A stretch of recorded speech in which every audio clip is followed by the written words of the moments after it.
Talks by Tani Center IPB University. Ibu Ana sebagai salah satu penggagas di Rumah Sawit. Sebenarnya apa sih Bu Rumah Sawit itu? Sebelum saya detail menjelaskan ya, sebenarnya bukan penggagas begitu sih lah. Ya. Atau tadi juga dibilang ahli gender gitu ya. Sepertinya enggak seperti itulah, saya biasa-biasa saja gitu. Jadi kalau penggagas ini tidak hanya dari saya gitu, tapi seluruh anggota tim lah begitu.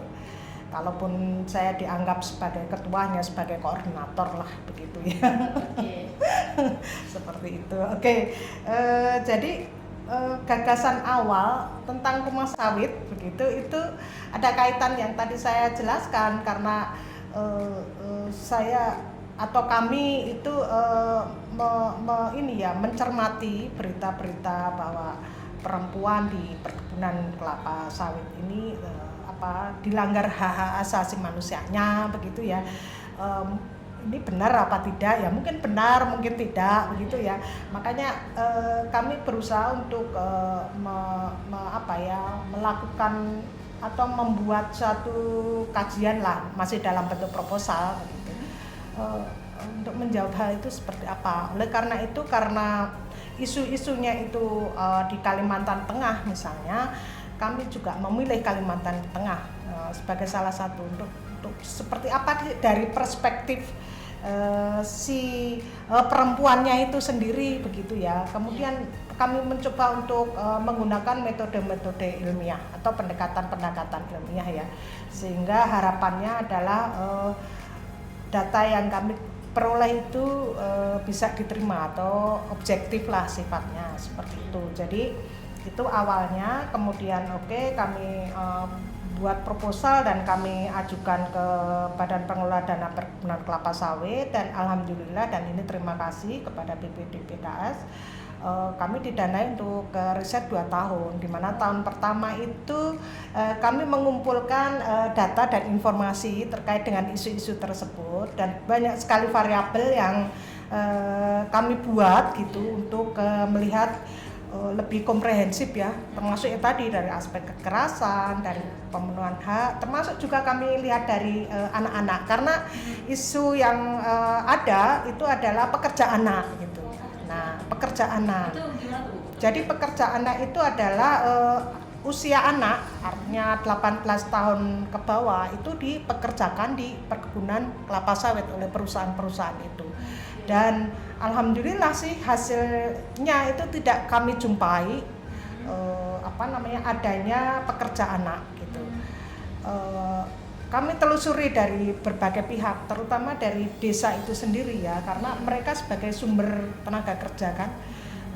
Tidak ada, kalaupun ada tenaga kerja anak begitu, itu maksudnya adalah anak yang membantu orang tuanya di perkebunan sawit miliknya sendiri yang tadi petani mandiri tadi, dan itu bentuk-bentuk proses pendidikan informal dalam keluarga gitu, agar mereka tahu cara bekerja, dan itu pun kami melakukan wawancara kepada anak-anak tersebut gitu. Dari hasil wawancara kami, bahkan kami menggunakan kuesioner gitu. Jadi umumnya mereka adalah membantu orang tua saja, dan senang-senang saja karena dapat uang jajan dari orang tuanya gitu. Dan saya pikir itu suatu hal yang menarik gitu, bahwa ada proses pendidikan ke anak ya, sehingga anak nanti akhirnya akan peduli pada pertanian. Jadi kalau sekarang ada isu pemuda tani terjadi krisis gitu ya, tidak mau kembali ke pertanian, ini sebenarnya di dalam proses pendidikan dalam keluarga itu melakukan hal itu gitu. Jadi seperti itu. Tapi kalau tenaga kerja yang betul-betul umur usia anak kemudian direkrut perusahaan itu, saat ini dugaan saya dan hasil kesimpulan dan ini sudah tidak ada begitu ya. Itu kalau kita bicara tentang tadi riset kami di tahun pertama itu. Dan rencananya tahun kedua ini kami akan melakukan kegiatan yang sifatnya penerapan model yang sudah kami buat begitu, yaitu model rumah sawit itu untuk diterapkan di lokasi penelitian berdasar dari hasil-hasil penelitian di tahun pertama. Nah, kalau boleh saya sebutkan, judul penelitian kami itu adalah Rumah Sawit sebagai inovasi kelembagaan dan teknologi informasi untuk pemenuhan hak dan perlindungan perempuan dan anak pada perkebunan kelapa sawit. Nah, kalau ditanyakan tujuannya apa gitu ya? Tujuannya tadi ya, yang melatar belakangi adalah adanya isu-isu tentang pelanggaran HAM tadi pada pekerja perkebunan kelapa sawit, kemudian khususnya para pekerja perempuan, kemudian kami lakukan riset-riset tersebut seperti itu, dan kembali ke apakah model yang sudah kami buat ini sudah tepat atau belum, yang informasi saya duga sih karena memang proses pembuatan model ini berbasis kaidah-kaidah ilmiah di tahun pertama ya, tadi moga-moga itu sesuai gitu.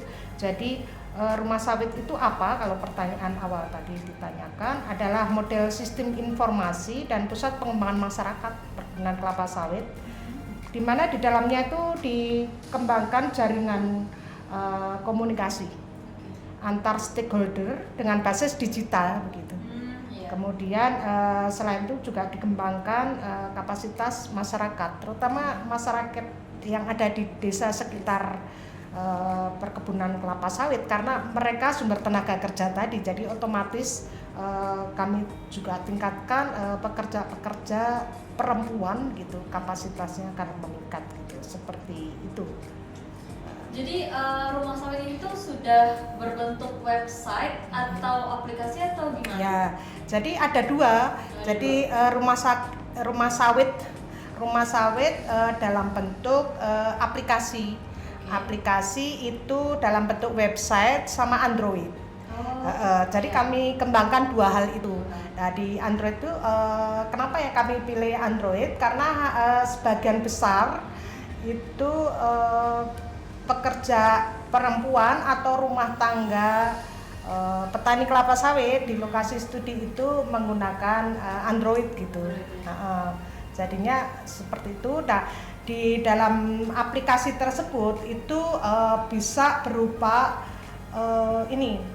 tanya jawab tentang pertanyaan-pertanyaan yang terkait dengan misalnya teknologi kelapa sawit ya, teknologi informasi. Kalau mereka nanya misal bibit yang bagus, nah ini kan sangat penting bagi rumah tangga petani kelapa sawit. Tetapi juga di situ ada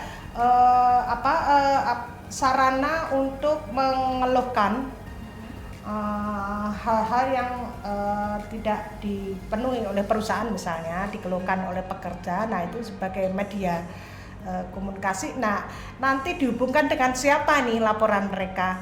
Nah, dihubungkan dengan instansi di pemerintah daerah begitu, Nakertrans misalnya, atau Dinas Pemberdayaan Perempuan begitu. Kemudian bisa juga diakses oleh pemerintah pusat gitu. Jadi akan cepat ditangani dan itu nanti dipusatkan di IPB gitu, sebagai admin begitu ya. Nah, itu IPB Tani Center di sini terutama nanti akan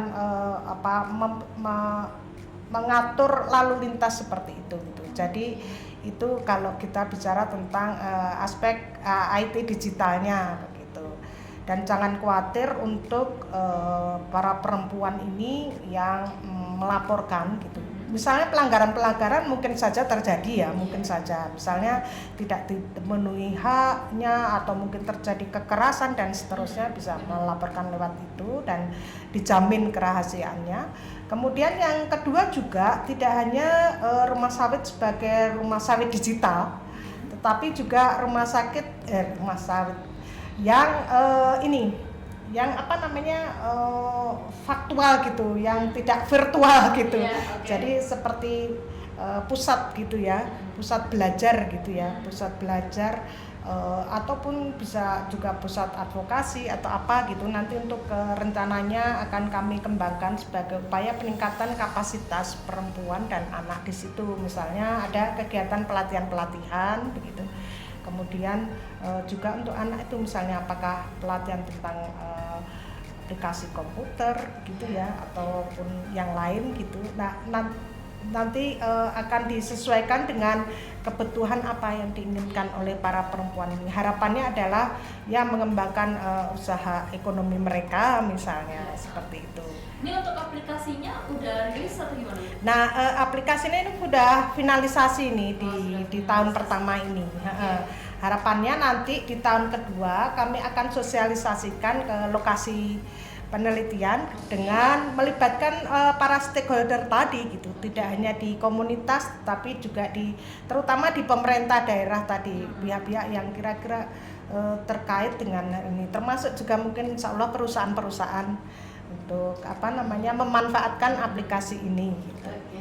Nih Sobat Tani, terutama Sobat Tani yang mungkin sekarang salah satu perempuan yang bekerja di sektor perkebunan kelapa sawit nantinya bisa memanfaatkan aplikasi ini, mungkin bisa di sesi curhat atau mencari informasi tentang kelapa sawit itu sendiri ya Bu ya. Semoga aplikasi ini juga bisa bermanfaat untuk tak hanya perempuan namun juga petani-petani sawit yang ada di seluruh Indonesia.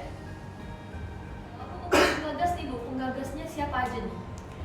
Ya, kalau bicara tentang penggagasnya kami ya, saya, kemudian kami dari tim IPB ya, jadi ada di situ saya, kemudian ada Pak Freddy Antoni, kemudian Pak Zuli Adi Santoso, beliau adalah ahli komputer gitu ya, dosen di ilmu komputer.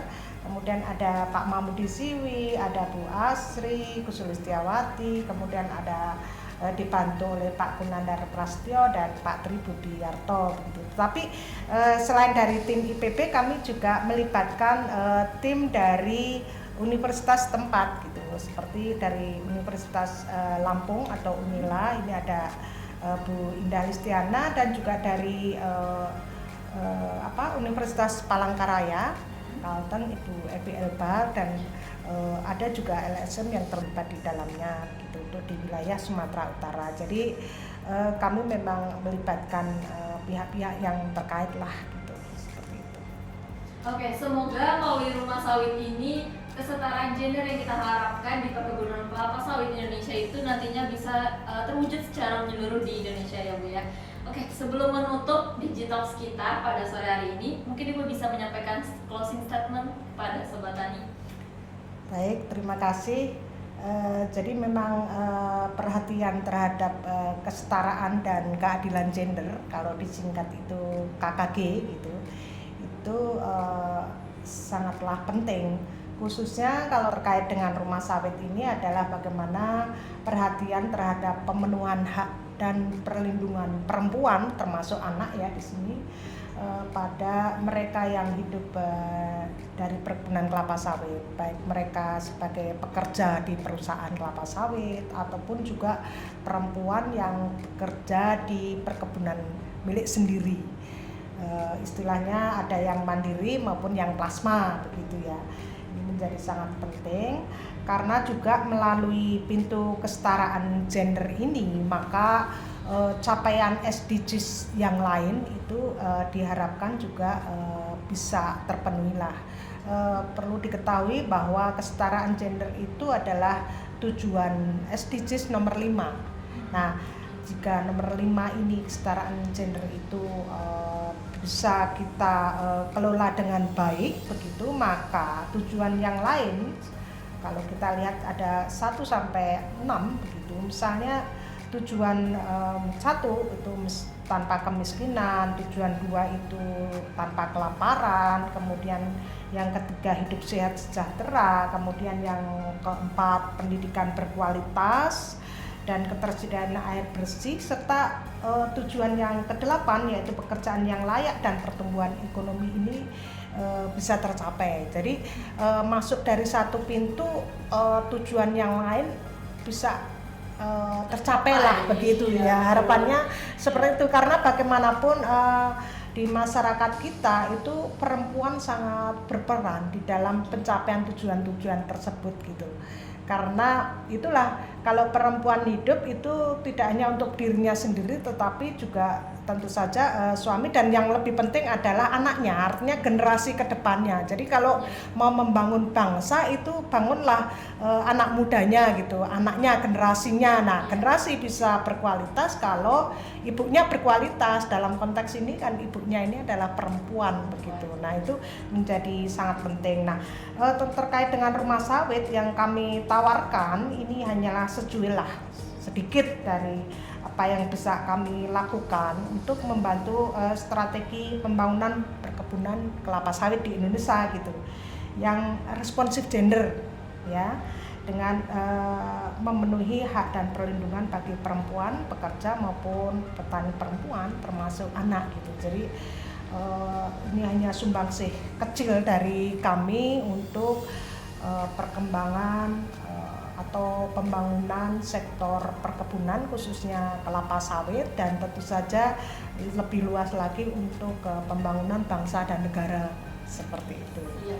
Kalau disingkat nih dalam satu kalimat, dari rumah sawit untuk kepentingan bangsa Indonesia. Oke, terima kasih banyak Ibu sudah meluangkan waktunya di Digitalks Tani Center IPB pada siang hari ini. Semoga insight-insight yang Ibu Ana sampaikan itu bermanfaat bagi Sobat Tani yang ada di seluruh Indonesia. Dan terima kasih juga untuk Sobat Tani yang sudah menonton Digitalks pada episode kali ini. Jangan lupa subscribe, like, komen, dan share akun channel YouTube Tani Center IPB Official. Oke, saya Aisyah Aristika, pamit undur diri. Wassalamualaikum warahmatullahi wabarakatuh.